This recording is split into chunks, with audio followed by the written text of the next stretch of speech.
First, open Ideogram AI and sign in to your account. If you want to improve the quality of an image, start by selecting the image you want to enhance. This can be an image you created in Ideogram AI or another image supported by the current workflow.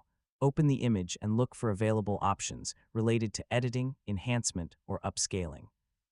Depending on the current Ideogram AI interface, the exact tool name and location may be different. Before making any changes, inspect the original image carefully.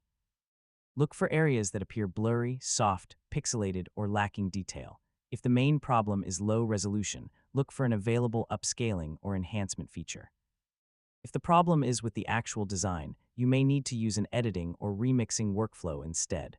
For example, if the background looks distracting, you can create a cleaner version.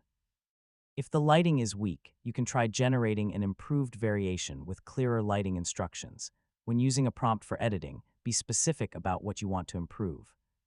Instead of saying "make it better," describe the exact changes you want, such as sharper details, cleaner textures, natural lighting, improved contrast, or a more professional appearance.